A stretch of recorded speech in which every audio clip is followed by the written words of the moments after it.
It is impossible to forget the tragic poetry of Hranush Arshakyan, who also fell a victim to the devastating illness of tuberculosis at the age of 17, and left behind 17 beautiful and elegant poems, which are great treasures of lyrical poetry. Another lyrical but a gigantic talent, Siamanto, has created a world of lyrical poetry.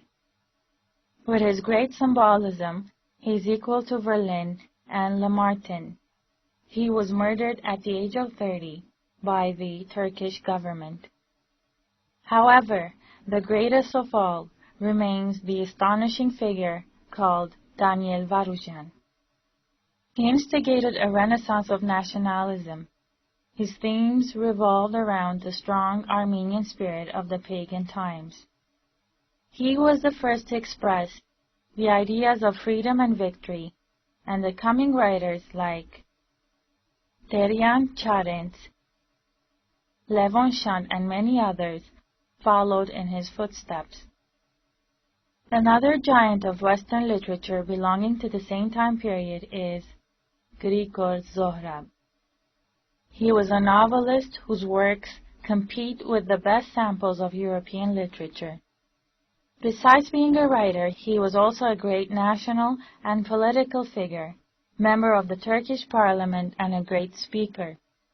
Unfortunately, Grigor Zohrab was again among the Armenian intellectuals who were barbarically murdered during the genocide of 1915.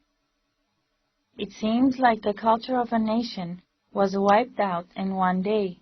However, the Western literature was still preserved due to great efforts and sacrifices of the Armenians in the diaspora.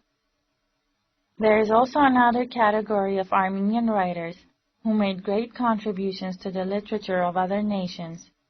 In the 20th century, in different countries, international literary figures were born like William Saroyan in the United States, Vahe Kachan in France, Charles Aznavour again in France, Shahanshah Nur, who wrote his French works by the name Armen Dubé, Alicia Kirakosyan in Argentina, and many others. Today, the Western Armenian literature continues to flourish in the diaspora. At the beginning of the century, the Eastern Armenian literature was developing under very dire conditions like genocide, famine, war, refugees, Turkish Bolshevik expansions, and more.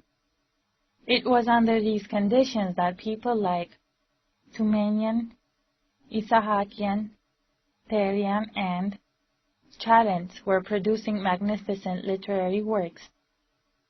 The greatest master of symbolism remains Vahan Terian. It is safe to say that the poesy of Terian initiated the beginning of Armenian literature of the 20th century, that is, both ideologies and poetic rhythm. Vahan Terian did not live long, but still he managed to create a new world which had many followers. The poetry of Vahan Terian was about autumn, rain, melancholic realities, which was an innovative move in the Armenian literature, and in the second half of his life, he started to create poetry of struggle, life, and successful future. The poetry of Yerishe Charents passed through the same transitional periods. By his death began what is called the Soviet period of Armenian literature.